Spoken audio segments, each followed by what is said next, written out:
And it was those findings that had already fundamentally changed the world's understanding of and relationship to the universe's building blocks.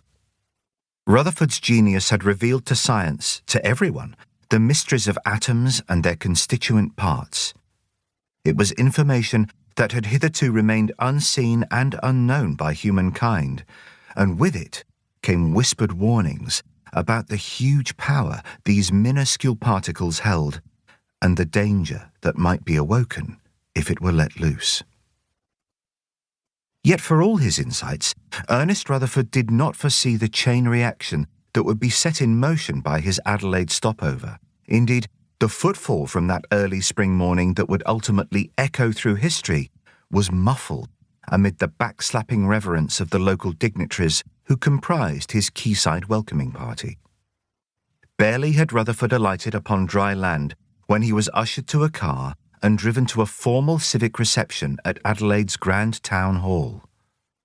While his wife made a head start on the couple's planned reunion with their respective families in New Zealand that would follow the lecture tour, Rutherford was chaperoned to the mayoral gathering.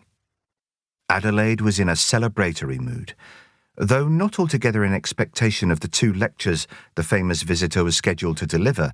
Rather, spirits were lifted by the budburst of pure white almond blossoms across the suburbs and throughout their hills backdrop, confirming not only the passing of winter, but also the imminent opening of the annual Royal Adelaide Agricultural and Horticultural Show. The town hall event was attended by the most eminent figures from the city's sole university, among them Antarctic pioneer Sir Douglas Mawson, then Professor of Geology and President of South Australia's Royal Society. Mawson's discoveries upon Earth's last, vast, unexplored continent more than a decade earlier afforded him significant renown. But now a new generation of intrepid explorers, led by Rutherford at the Cavendish, was gaining similar fame by probing subatomic territory that could not be seen, much less traversed.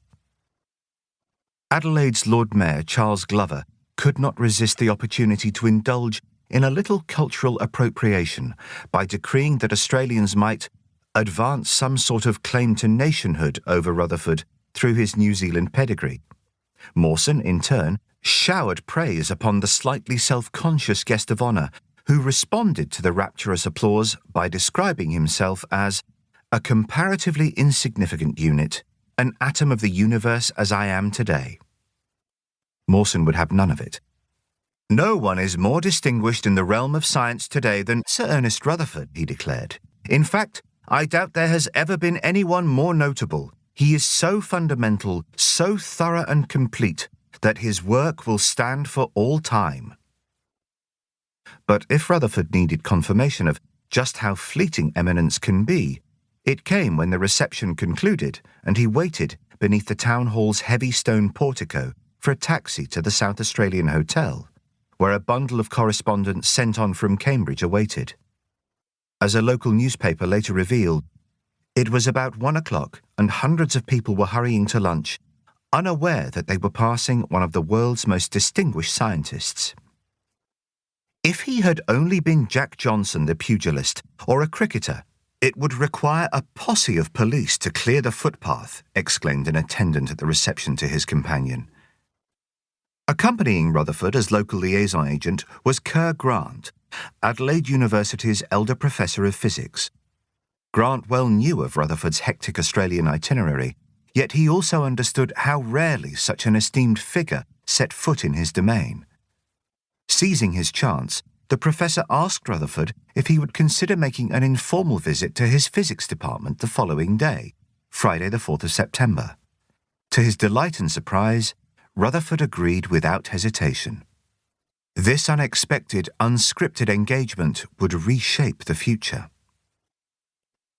Such was Rutherford's celebrity at that time that details of his landing, his welcome reception, and his inaugural lecture were recounted in studied detail by the next morning's newspapers. Mark Oliphant found those accounts so engrossing that even the rattle and roll of his daily steam train commute to Adelaide University was not sufficiently severe to prise his eyes from the newsprint. Oliphant habitually spent the